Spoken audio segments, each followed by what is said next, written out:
Arrest చేయాలి. జిందాబాద్ CITU, కార్మికుల భద్రతకు రక్షణ కల్పించాలి. కార్మికుల భద్రతకు రక్షణ కల్పించాలి. యాజమాన్య లాభాలు తప్ప కార్మికుల భద్రత పట్టకపోవడం అన్యాయం. యాజమాన్యానికి లాభాలు తప్ప కార్మికుల భద్రత విలువపోవడం అన్యాయం. కార్మికుల ప్రాణాలకు విలువ ఇవ్వాలి. కార్మికుల ప్రాణాలకు విలువైన యాజమాన్యాలపై చర్యలు తీసుకోవాలి. కార్మికుల భద్రత పడితే నిర్లక్ష్యం వహిస్తున్న యాజమాన్యాలపై చర్యలు తీసుకోవాలి.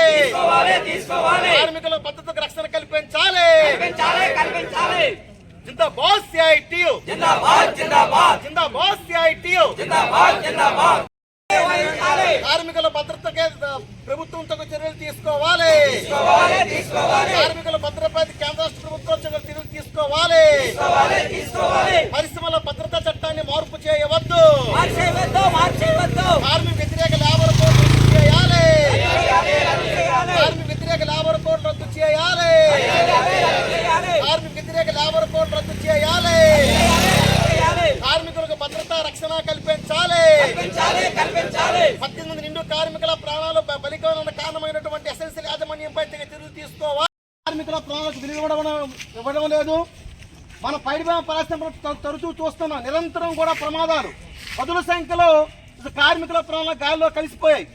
అంటే ఈరోజు ప్రభుత్వాలకు సంబంధించి ఈజ్ ఆఫ్ డూయింగ్ బిజినెస్ పేరుతోని కార్మికులతో ఇష్టారాజ్యానికి వదిలేయడంతో కార్మికుల భద్రతకు తగిన చర్యలు తీసుకోవడం లేదు.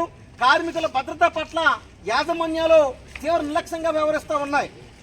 రాష్ట్ర ప్రభుత్వం సంబంధించి అధికారులు ఏదైనా ప్రమాదం జరిగితే తూతు మంత్రంగా చర్యలు తీసుకోవడం, అలాగే మనం కార్మిక సంఘాలుగా మనం పోరాటం చేస్తే పరిహారం చెల్లించడం తప్ప పూర్తి స్థాయిలో ఆ ప్రమాదాల నివారణకు అనేది తగిన చర్యలు తీసుకోవడం లేదు. అలాగే కాలం చెల్లిన పైపులు, నాసిరకం రియాక్టర్లు, కాలం చెల్లిన రియాక్టర్లు ఈ విధంగా నిర్లక్ష్యం వ్యవహరించడంతో ఏంటంటే వాటికి డబ్బులు చెల్లిస్తే అదనంగా ఖర్చు అవుతుంది. పోతే కార్మికుల ప్రాణాలు పోతే ఎంతో కొంత పరిహారం చెల్లించవచ్చు. ఎలాగా ప్రభుత్వాలు మనకేమీ అండం లేదు, ఎటువంటి చర్యలు తీసుకోవడం లేదు. అందుకని చెప్పి మన చట్టాలు కూడా లాభ ఇష్టంగా మనకు ఉన్నాయి కాబట్టి దాన్ని తప్పించుకోవచ్చు అని చెప్పి ఈరోజు యాజమాన్యాలు తగిన చర్యలు తీసుకోవడం లేదు. ఇప్పటికైనా సరే రాష్ట్ర ప్రభుత్వం, కేంద్ర ప్రభుత్వం తగిన చర్యలు తీసుకోవాలా. ఈరోజు ఫ్యాక్టరీ చట్టాన్ని మార్చాలని చూస్తున్నారు. లేబర్ కోడ్లు తీసుకొచ్చారు. లేబర్ కోడ్లో కూడా ఈరోజు ఏమో ఫ్యాక్టరీ చట్టాన్ని మార్పు చేస్తున్నారు. అది కానీ మార్పు జరిగితే ఈరోజు భద్రతకి మరింత గాలి కుదిరిస్తున్న పరిస్థితి అనేది దాపురిస్తుంది. గతంలో తనిఖీలు జరిగాయి. ఈరోజు తనిఖీలు గాలి కుదిలేశారు, తూతుమంతరంగా చేస్తున్నారు. ఏంటి వాళ్ళ లాటరీ సిస్టమ్ పెడతారంట. ఆ లాటరీలో సంవత్సరానికి ఒకసారి ఏ పరిశ్రమ అయితే ఉంటుందో ఆ పరిశ్రమ ముందుగా తెలియజేసి అప్పుడు ఇన్స్పెక్షన్ చేస్తారంట. గతంలో సడన్గా ఇన్స్పెక్షన్ చేసి లోపాలుంటే ఆ లోపాల మీద కేసులు పెట్టేవాళ్ళు. అంటే మళ్ళీ ఇన్స్పెక్షన్ చేసేవాళ్ళు. అప్పుడు కూడా వాళ్ళు తగిన చర్యలు తీసుకోకపోతే, ఆ లోపాలు సవరించకపోతే కఠినమైన చర్యలు తీసుకునేవారు. కానీ ఈరోజు ఆ పరిస్థితి లేకపోవడంతో యాజమాన్య ఇష్టాలు వ్యవహరిస్తున్నాయి. మన అన్నలు, మన తమ్ముళ్ళు, మన తాలూకు తోటి కార్మికులు అనేక మంది ఈరోజేమో చనిపోతున్నారు. కాళ్ళు చేతులు పోయి గాయాల పాలవుతుంది. నిన్నైతే ఆ ఫస్ట్ ఫ్లోర్ కూలిపోయింది. చాలా మంది పాట్లుగా ముక్కలైపోయిన మాట తులి పడిపోయి అంత పెద్ద ఎత్తున ప్రమాదం జరిగింది. 18 మంది చనిపోయారు, 45 మంది కార్మికులు గాయపాలయ్యారు. కానీ ఈరోజు పరిశ్రమ పట్ల ఏమీ చేసిన పరిస్థితి లేదు. అందుకని ఖచ్చితంగా సంఘీభావం ఒక కార్మిక కుటుంబానికి. అందుకని ఈ నిర్లక్ష్యాన్ని మనం ఎండగట్టాలా, ఆ యాజమాన్యంపై చర్యలు తీసుకోవాలా. అందుకే సిఐటి స్టేట్ కమిటీ రాష్ట్ర వ్యాప్తంగా కూడా ఈ నిరసన కార్యక్రమం పిలిపించింది. ఈ కార్యక్రమంలో మీరు అందరూ కూడా స్పందించి పాల్గొన్న మీ అందరూ కూడా సిఐటి జిల్లా కమిటీ తరఫున ప్రత్యేకంగా ఇంతతో ఈ కార్యక్రమం. రాష్ట్ర ప్రభుత్వాలు ఈజ్ ఆఫ్ డూయింగ్ బిజినెస్ పేరుతో పరిశ్రమల్లో రక్షణ భద్రత గాలికి వదిలేసాయి.